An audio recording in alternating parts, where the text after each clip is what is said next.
Hello, I'm Professor Melanie Martel, President of Faculty Council. And on behalf of your faculty and the Convocation Committee and all of us at NHTI, I'm here to welcome you to the 2020 Convocation. Convocation is the Latin term for coming together, and it has been our tradition here at NHTI to come together as a group at least twice every academic year.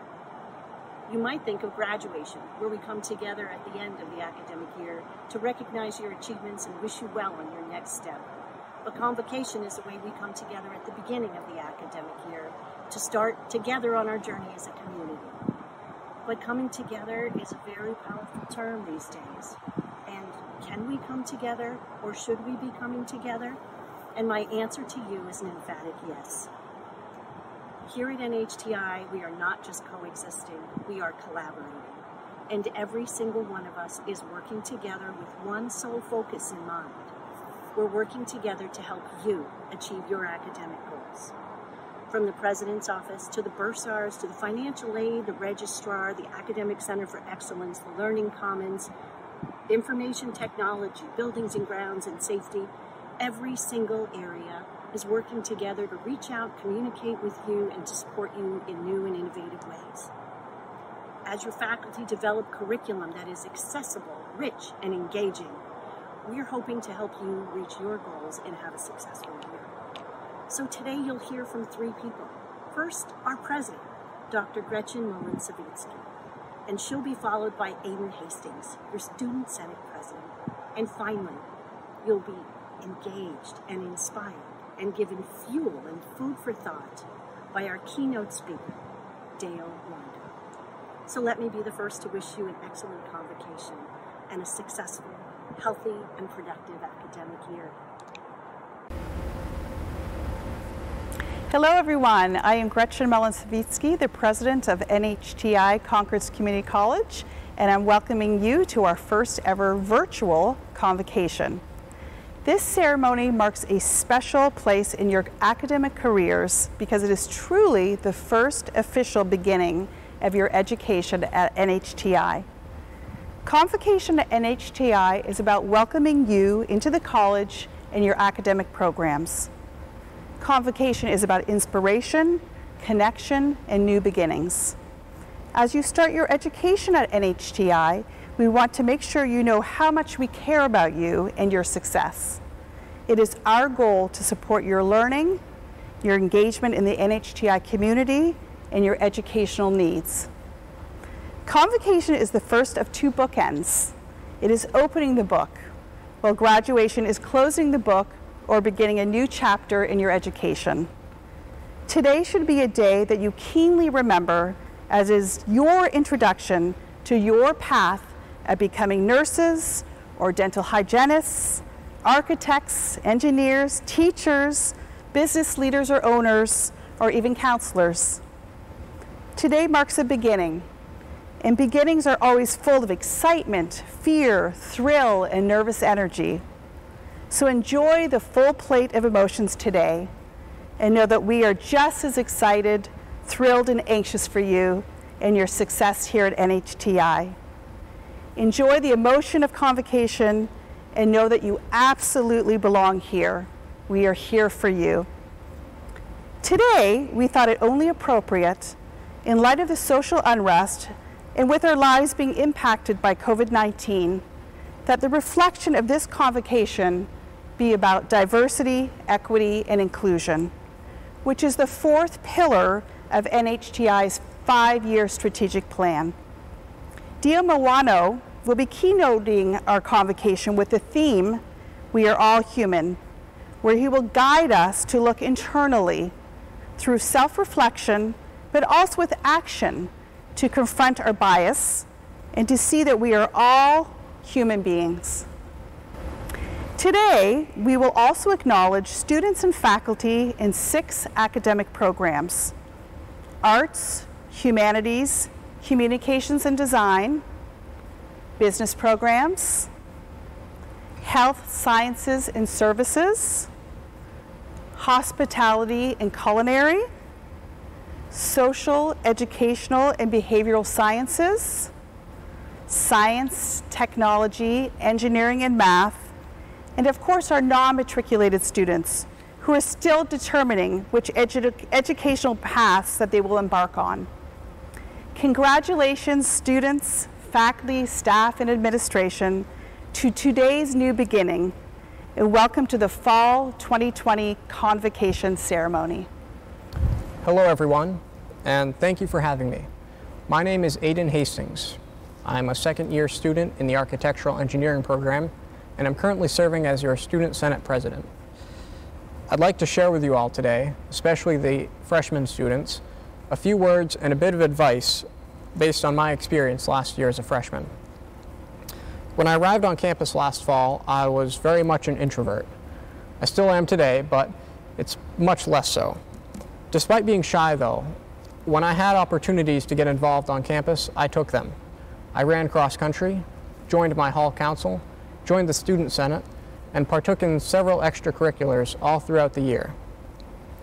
Each opportunity I took opened more doors, led to more friendships and connections, and enabled me to make a bigger difference at our school.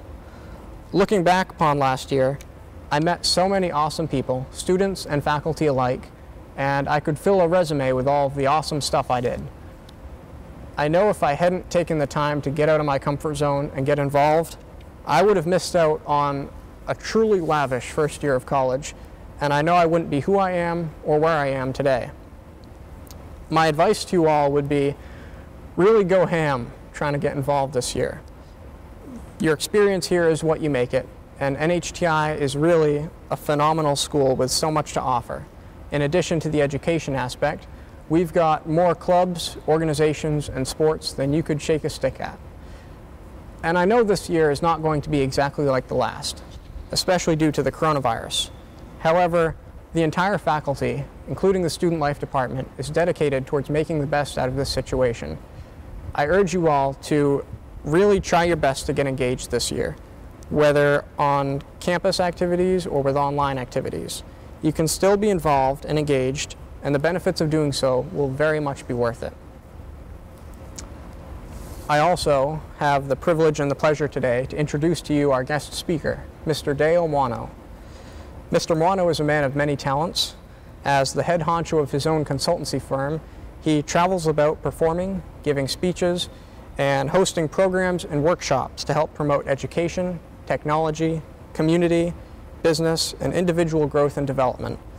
He holds degrees in both strategic leadership and international relations and history, and has been recognized in New Hampshire as an emerging leader in our state, even being named to the New Hampshire Top 40 Under 40, an annual recognition of individuals who made great contributions to their communities.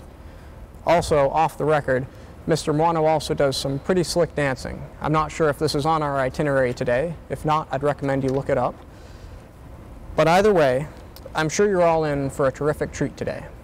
Without further ado, Mr. Deo Mwano. Hello NHTI, this is Deo Mwano. I am so excited to be here with you guys today as your keynote speaker. I would have preferred to be in person to see you guys. You guys are lucky because I probably would have made you guys dance live if I was there in person. So let's hold that off for next time. I live in Manchester, New Hampshire, and I've been living here for the last 20 years. I'm super excited to be your keynote speaker today. This feels like it's like a backyard thing, right? Like I live in New Hampshire. This is a presentation where I'm doing here. I get to work with organizations all over the country, but for this presentation, I'm here with you guys. First of all, I want to say thank you to President Gretchen for the amazing introduction. I also want to say thank you to Aidan for introducing me. I am pumped to be here. I wanted to start off with this video. With this video, in the middle of the quarantine, I said, you know what, the weather is getting better. I got to get my kids outside to engage and to be active. So what I decided to do is I bought them a bicycle without training wheels. So yes, I'm a father of 3 children. My oldest is 7.5. I got a 6-year-old and I got a 4-year-old. She's the boss lady, 2 boys and a girl. She runs the house. So what happened was we bought the bike, we brought it over, and within 15 minutes, my middle child starts riding the bike without training wheel. I looked at my oldest son, I was like, oh man, I feel bad that he's not able to ride the bike without training wheel. And then that night I started to think, is my parking lot too small for my oldest to be able to ride his bike? So what we did is the next day, we stepped out and we went to a middle school, and they have a huge parking lot and nobody was there. And all of a sudden, my son gets on the bike, I kid you not, on the first try, he was riding his bicycle. I started to reflect inside and I said, wow, sometimes the bigger the challenge is, the more we are ready to show that we can accomplish the task that's presented. For my son, in the small parking lot driveway that we had at my house, he struggled riding the bike. But when we went to an open space where I would have thought that, oh my gosh, that might be harder, he was able to succeed and excel forward. So I opened up with that in order to encourage you. Some of you guys, we've all been impacted by the quarantine and all the stuff that's playing out in our society. But sometimes, because of the challenges seems too big, we are afraid that we don't have the tools and the skill set to be able to conquer it. But I want to assure you that sometimes the bigger the challenge is, the more ready we are. Just like in my son's story, how he conquered riding his bike after we went to an open parking lot. So I'm a consultant. I work with businesses, nonprofit, education institutions just like your school, and also K-12. And then I also work with the community. I work with so many different groups of people. And as you can tell in this picture, this is a diverse group. And this sometimes is on a weekly basis, where one day I might be working with student leaders, and the following day I might be working with a police chief at the mayor.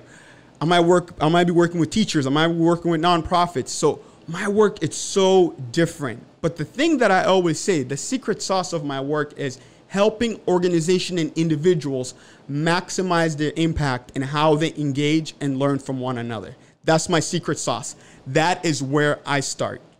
So today, I want to show you just a little picture of some of the organizations that I've worked with all over the country. Yes, when you see up there, it says Dancing with the Stars. Yes, 11 years ago, my family and I, we performed on the TV show Dancing with the Stars. Don't tell that to my youngest brother, who's currently 18 years old, because he got picked on a lot at school after he appeared on the show, because everybody was saying, oh, you want to do the dance? I'm just joking.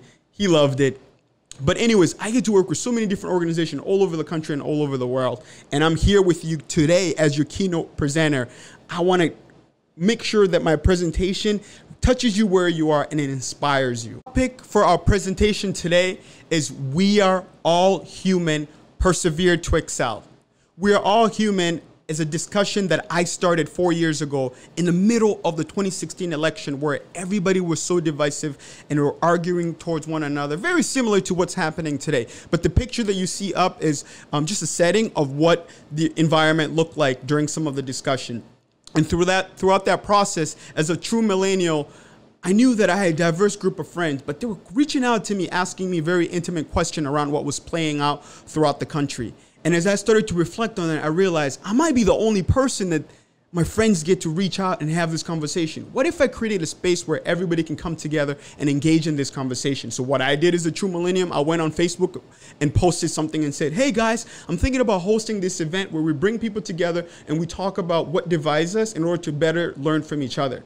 And when I hosted the first event, I felt so much pressure in my heart, because I felt like, what if I was setting people up for failure? People were going to come together and have this conversation and end up fighting with one another. But I knew that it was important to give it a chance. So on the first event, we had over 45 to 50 people that showed up, and the conversation was around what influences our biases. It was supposed to be an hour-and-a-half presentation, ended up lasting 3 hours. It took people a long time in order for them to adjust, but at the end, everything worked out fine. And I started to reflect on that. I said, wow, we have people from all over different backgrounds, different sexual orientation, different religion, conservatives, progressive, liberals.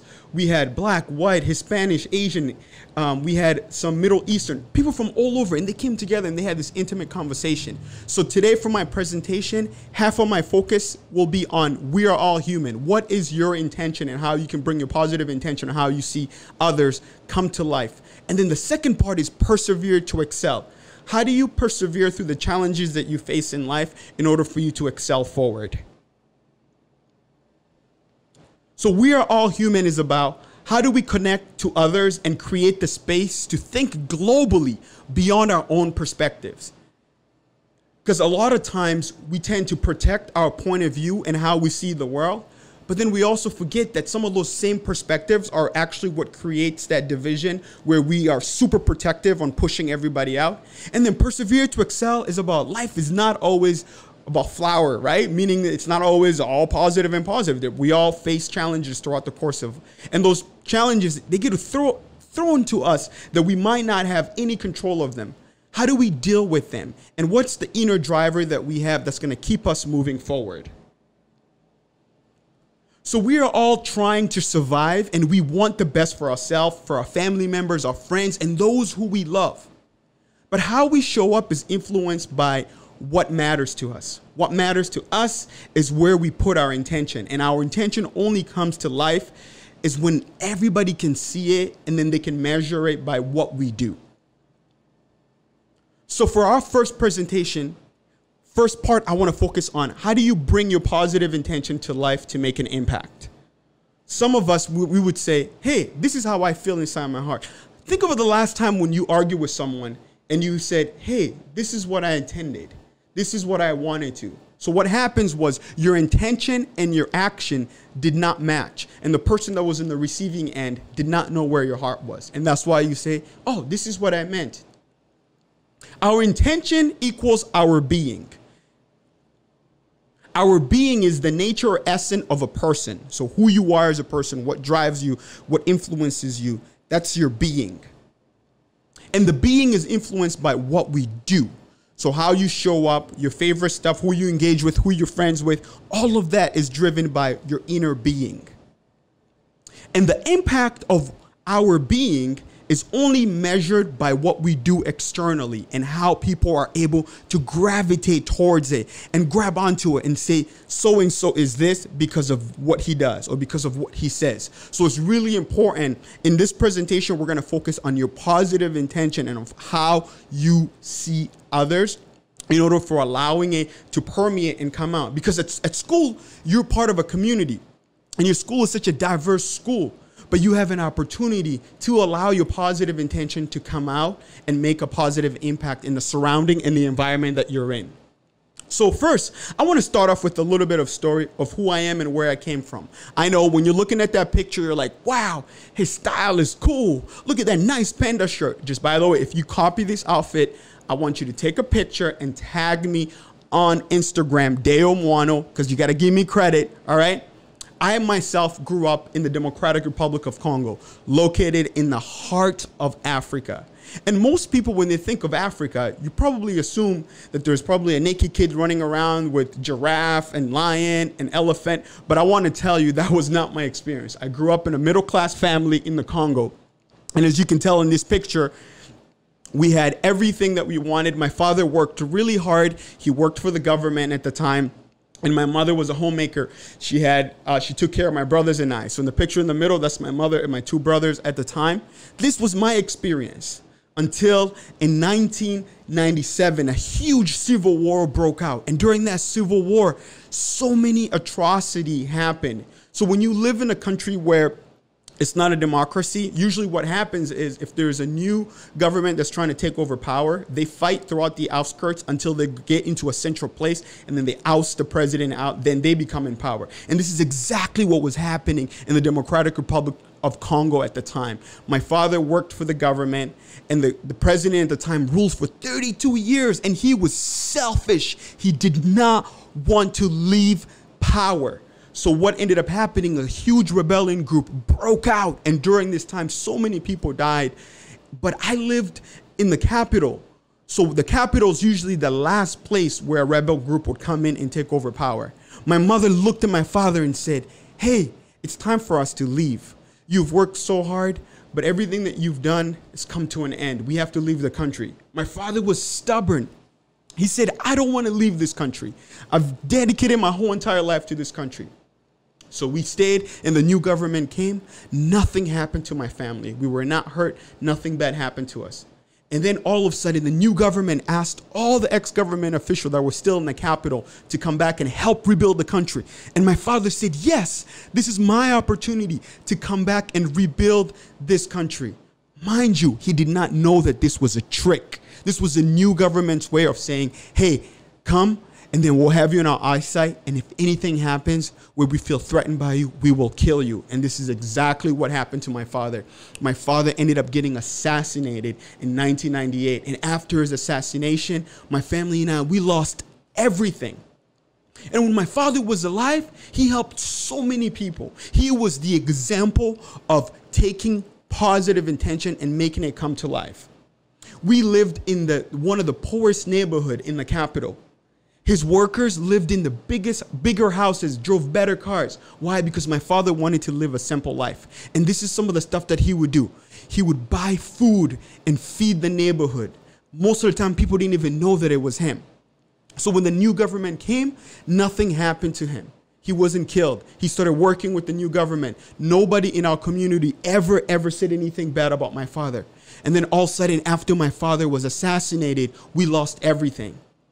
And the positive intention of people that we thought that were going to come alongside us and help us, they were scared.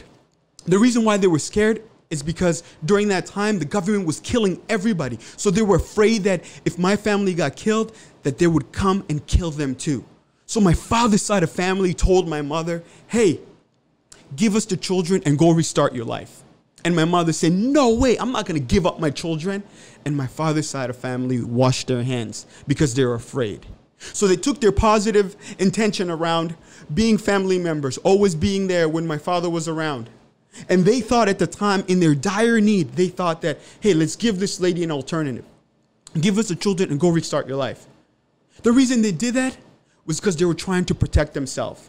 But unfortunately, when my mother said no, they excluded us. Everything we had, everybody we knew, washed their hands on us. My mother started writing letters and she started saying, I'm not going to give up. As long as we're still alive, we're going to do everything we can to help us get out of this country. And then some NGOs that were in the Congo at the time found our story super interesting and they wanted to help us out. So those people came and they took their positive intention. They started to help my mother. They started to coach him. And then eventually, in 1999, we got out of the Democratic Republic of Congo and we moved to our refugee camp. The picture that you see right there, that's a refugee camp in Western Africa in Benin. And during this time, this was a state-of-the-art refugee camp where they had brick walls, they had tin roof. When the rain would fall, we would be in there. Nothing bad happened to us. But just to remind you, most refugee camps throughout Africa, people have tarp as their roof. They have tree branches. That's how they survive. And then on top of that, most refugees in the world right now, they spend 17 to 24 years before they find out if they're going to move to a different country. So my family and I, we only lived in this refugee camp for 1.5 years.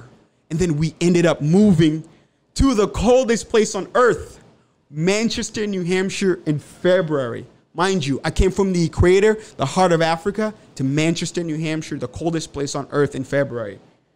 And when we came to New Hampshire, we didn't know anybody except the hope and freedom of a better life.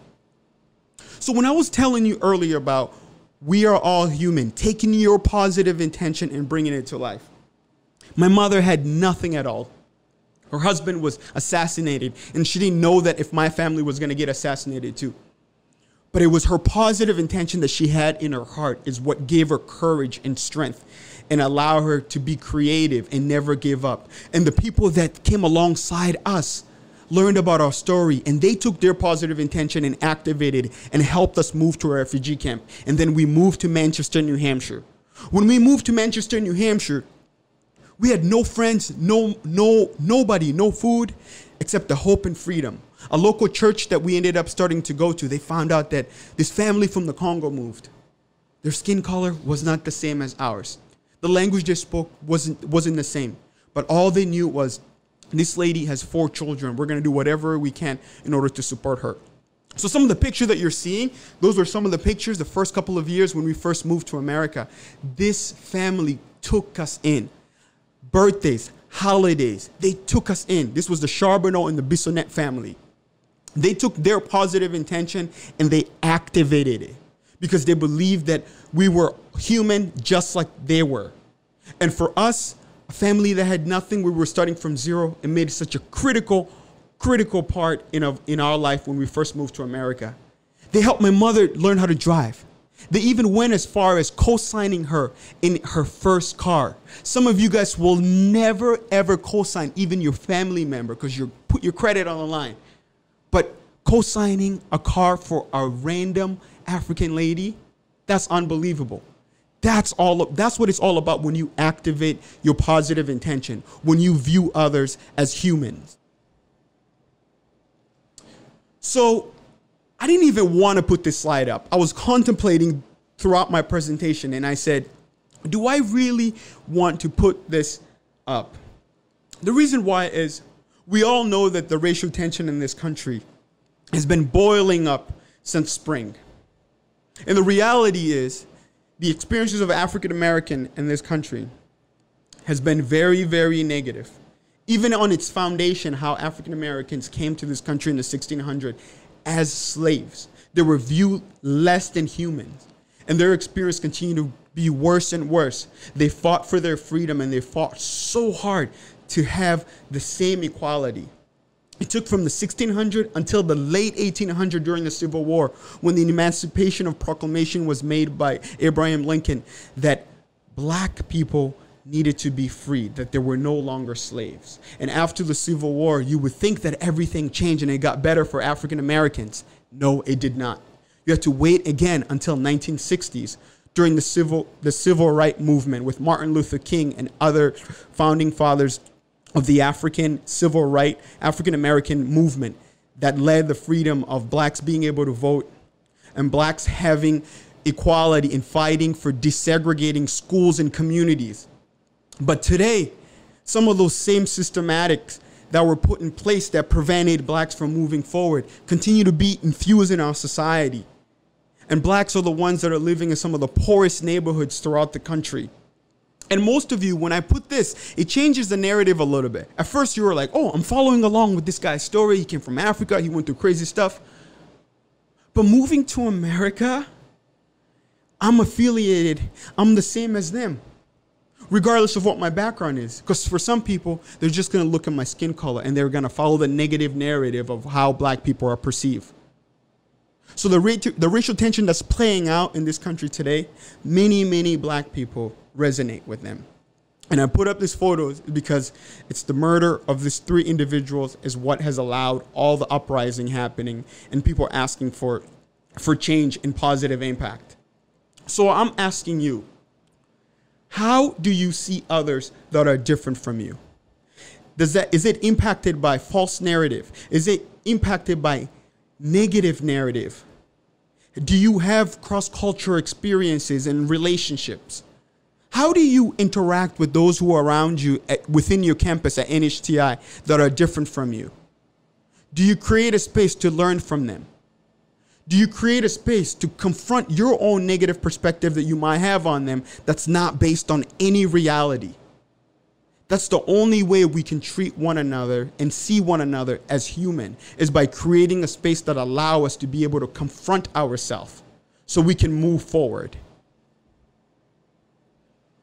So it's important to be able to disrupt your perspective by fostering an inclusive community. You are a part of so many different communities. And the family that came alongside my family and said, listen, we don't care what your skin color is. We don't care what your socioeconomic is. We're going to come alongside you and help in whichever way that we can. And it wasn't even about the money. It was about the relationship that they were able to develop and to get to know our story. So today, I want to inspire you. I want to motivate you. How can you come alongside people and neutralize yourself in order to listen and get to know people? The first thing is the way you listen. The first thing is also conquering your fear, the negative perspective you might have on other people, and say, you know what? I'm going to give them a benefit of the doubt, and I'm going to relax and put my fear down so I can just learn. And as you're listening, it's not about listening and objecting within your head. It's about listening and hearing the story at its face value. It's not about being protective and saying, is that right? Is that wrong? No, it's about listening with curiosity and saying, tell me more. How did that happen? And as you allow yourself to gather the information, you're also informing your mind and experiences you might not have. So let's talk about persevere to excel. This pandemic has impacted all of us, regardless of what socioeconomics you have. And how you persevere through the challenges of this season will determine where you end up on the opposite side. And I'm here to encourage you. The way that I define persevere to excel is self-explanatory. It's exceeding the average takes sustained effort. The energy that comes within you is where the effort comes from. But what is perseverance? Where does it come from? What fuels it? Perseverance is often mistaken for toughing it out. But toughing it out is an adrenaline rush. Good for the short run, but not for the long haul. It's like a Red Bull. You take it real quick, you feel energized, you might be able to get all this stuff, and then boom. Toughing it out is running on empty, which is not sustainable. Perseverance, on the other hand, is a renewable energy source. It is fueled through constant introspection and acquisition by forces inside you and outside you. Only by identifying those forces is perseverance possible. And only with genuine perseverance is it possible to actually excel. And I want to start by emphasizing the story about my mother. When she had nothing at all, when she didn't even know if her and her children were going to be alive, it's the energy and the faith and the belief that she believed that there was going to be a better future. That's where it started. So perseverance starts with believing. And when you start believing, you then take it and you actualize it. You start visualizing, what does that belief mean? If you believe that things are going to get better, if you believe that regardless how tough and challenging this semester is, you're going to be able to get on the other side in a positive way. That's where the belief begins. And that's where the perseverance starts. The second is about process. You want to put a process in place that encourages the effort that you need to have in order for you to move forward. So for my mother, it wasn't just sitting there crying and saying, I believe that things are going to get better, but doing nothing. So when she put a process together, she started knocking on doors, reaching out to all the NGOs, the non-governmental agencies from all over the world that were in the Congo at the time, and telling them my family story and saying that if you don't help us, we're going to end up dying. And every time she went out to tell people her story, she jeopardized my family's life even more. But she went back to the belief that we were going to be okay and that we're going to get out the situation. That's what drove her. And eventually, those organizations connected with her and believed in her and did everything they could to help us get out of the Congo, move to a refugee camp, and then we moved to America, the richest country on earth. So that's the process. So for you, as you're looking at this semester and you're saying, man, my hours are cut. I might not have enough money to pay for school, but I believe that this is the path that I need to be in right now. Take that and actualize it and start thinking creatively. When your energy gets low, when you want to focus on the negative impact, get in your books, create a system, build a network of people that you trust that can come alongside you, friends, family members that you trust in, teachers, counselors, whoever it is that you have.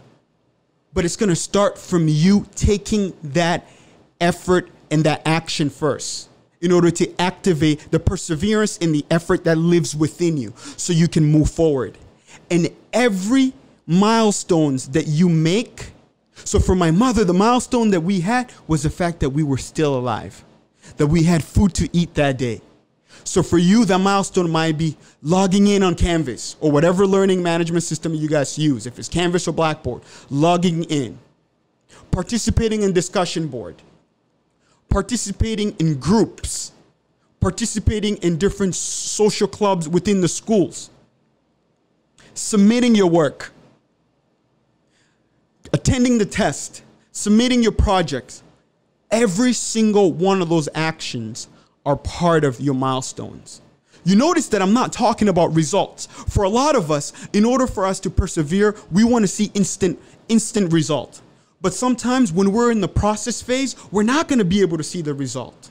Just like my mother, when she was working with those nonprofits that were saying, hey, we have a plan, we're working on something. At any time, the government could have came and just killed us at that moment. But she believed that every milestone that she was making, the fact that those organizations believed in our story and they said they were going to help us and they started to try different things. So for you, what is it going to be the process that you're going to put in place in order for you to have your own milestone? And those milestones are going to keep you afloat this semester. That's how you create from a ground level the energy and strength with realistic action item that's going to help you to move forward. Because perseverance comes within you.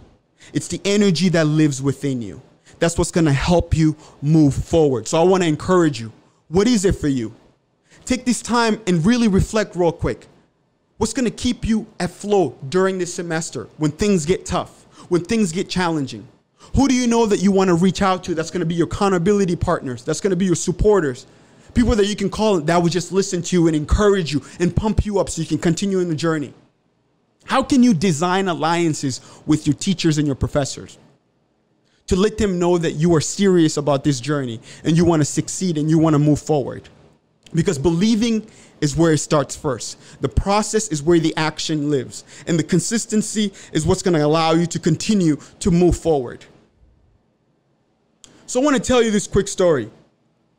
So after being in the state for about 2.5 years, I ended up starting to go to this private school called St. Joseph.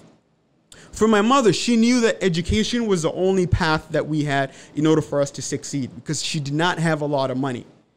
She worked factory jobs in the evening, first shift, second shift, sometimes third shift, in order to provide for us. But she knew that the pathway for us, in order for us to move out of poverty, we had to focus on education. So I had a chance to go to this private school. There's about probably 250 students there. And there's only 3 black kids. And this experience changed everything for me. I could have easily looked at it and said, man, I want to go back to the school where I was going, where I had other friends that came from all over the world. But I view this as an opportunity for me to excel and move forward. My teachers in this school, they didn't compromise my learning. They didn't say, oh, because you came from Africa like 2 years ago, let's water down our curriculum so you can. No. They gave me the same amount of work as my other friends who grew up in this country and who also had means, more resources in order to close the gap. They had tutors, they had all of this. But during this time, I started to develop relationship with my friend's family. And I also realized that at the time, I was probably the only black person that they ever had for lunch or for dinner at their home, or they even allowed in their car. But I always stayed grounded. I accepted what I had. I never compared what I didn't have. And throughout this experience, this allowed me to excel and move forward. I graduated from middle school and ended up going to a public school where I was there for 3 years. And during that time, between middle school and high school, I joined an organization called Youth with a Mission, where I traveled all over the world. Actually, I traveled all over America, inner city America, to different neighborhoods using performing art and using stories in order to motivate and help people. And that experience is where I was exposed to inner city America, was able to learn more about minority communities throughout America. Because in my community in New Hampshire, it wasn't as diverse. But when I started to travel to East Side, West Side Chicago, East Side, West Side Philly, Jamaica, Queens, Brooklyn, Jamaican Plains, all these different places, that's when I started to learn about the disparity that black and brown community faced in America. And that created a passion in my heart, because what I started realizing is every time I told my story, people were moved by my story. I ended up graduating out of high school. And when I graduated out of high school, I was accepted to 6 different universities. And I had to make a decision. I wanted to stay close home, so I ended up attending a university in New Hampshire so I can be closer to my younger brothers, because I was the oldest. So just think about that real quick. I went from my father being assassinated to losing everything, not even knowing if I was going to be alive, and then moving to America. And then 8 years later, graduating out of high school and attending college and traveling all over America to tell my story and motivate people and students and families. That's what perseverance is all about. It's looking at opportunities that you have, exciting yourself and energizing your inner being so you can push forward regardless of what challenge that you face, and not allowing the experiences of others to drive you, for you to continue to focus on what matters to you so you can continue to move forward. That's what perseverance is about. And then when I got to college, I started to travel all over different places, speaking to different audiences from all over different places, and I used my story to motivate others. And that motivation led me to communities like Pennsylvania, Minneapolis, everywhere, and my story brought hope. And that also became a way to keep me grounded in what I felt like I needed to do and where I needed to be in order to move forward. I ended up graduating from college. And after I graduated from college, I started to work corporately. Started to work for the State Department. I was a political science major, and I went back for my MBA, and I got my MBA, and I started working for the State Department. But I always felt like I needed to be grounded within my community. Regardless of how hard things got, I still focused on forward momentum and what I needed to do to move forward. I joined an organization called Bring It.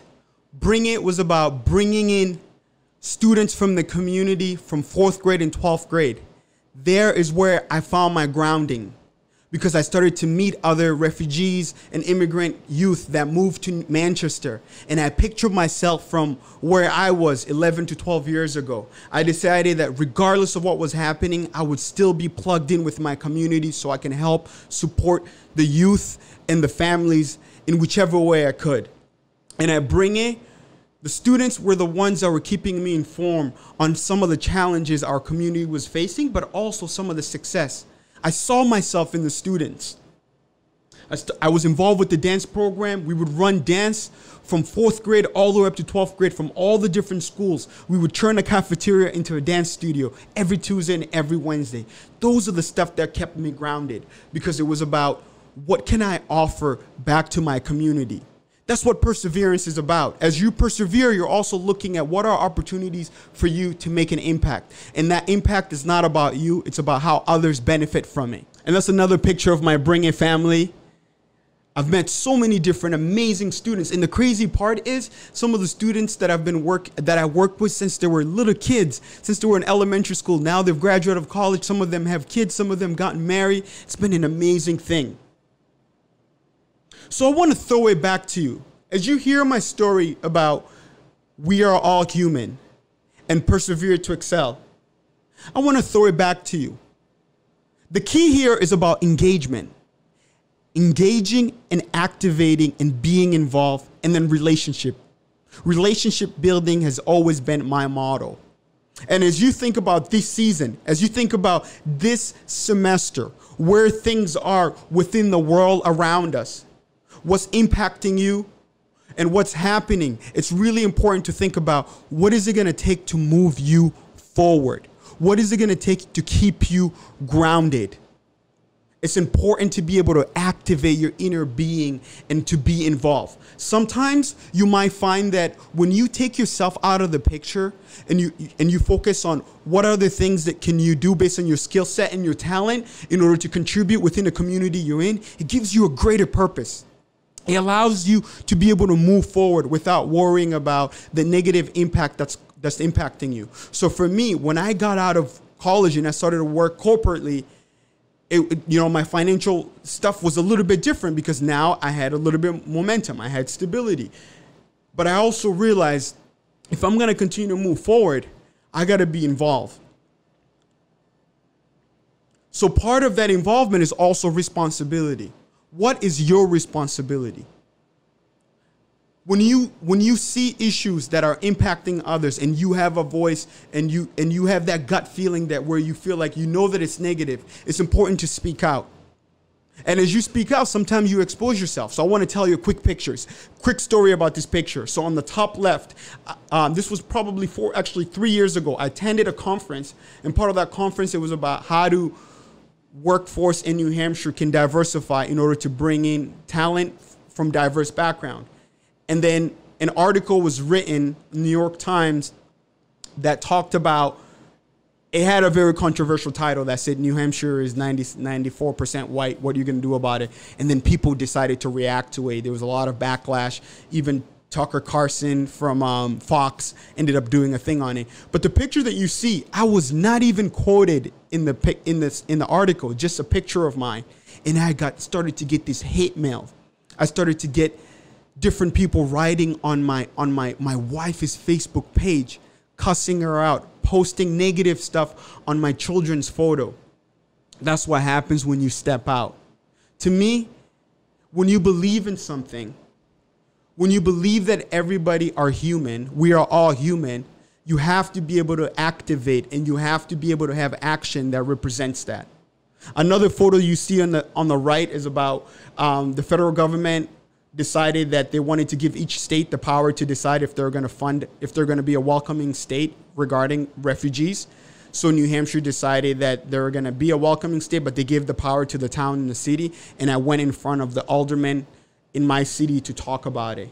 And then the one on the left was a former mayor who was the mayor of Manchester at the time, said some derogatory stuff towards refugees. So I showed up in an alderman meeting to speak out against it. And then on the right was most recently, this was an initiative in Manchester called Manchester Proud, where the community, teachers, parents, students came together in order to come up with a plan that was going to help the school system move forward, the school district move forward positively. So I come back to, now it's about you. As you heard my story and as you heard my points, I want to encourage you. What does it mean for you? How can you view others as human? How can you take your positive intention that you have and how you see others and activate it so you can act upon it? I leave you with this 3 questions. What influenced how you see others that are different from you? 3 positive things that influences how you see others that are different from you, and 3 negative things. And as you reflect on the 3 positive things, what are the 3 positive things? Why is it?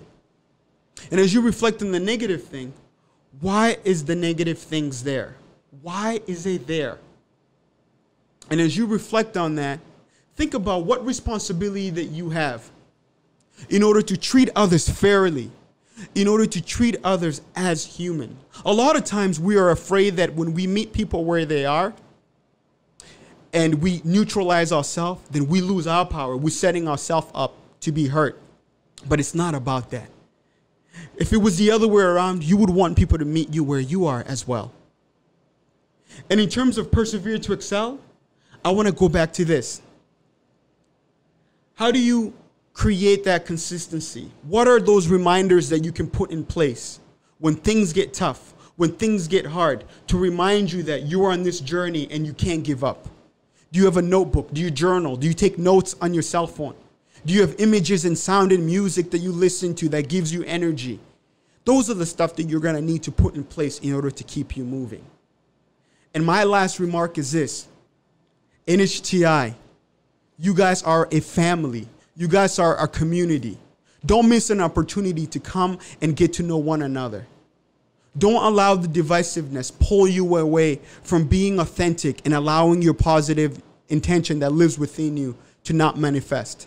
Take ownership and allow that to be how you show up.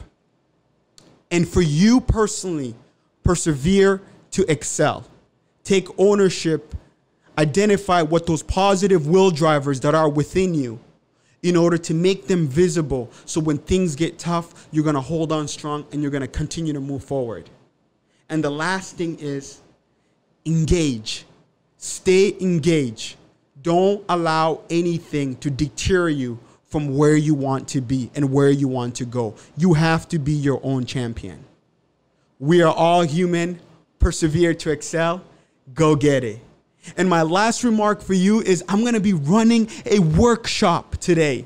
At the end of the day, this afternoon, please sign up for my workshop. This is a way for you to dive deeper, ask me questions. We can talk about tangible ways that you can activate your leadership within your school, within your families, within your work, within your community, so you can be engaged and continue to push forward and take the positive intention that lives within you that you haven't had a chance to activate it, so you can activate it and push forward. Thank you so much, NHTI, for bringing me in, for listening to my presentation, and I hope you guys have an awesome year. Don't give up the battle. Continue to work hard. It's all about how you move forward. Remember, you have the energy that you need within you. You just have to activate it in how you show up and how you treat others and how you persevere through the challenges that come against you. Thank you guys. You guys are awesome. Thank you.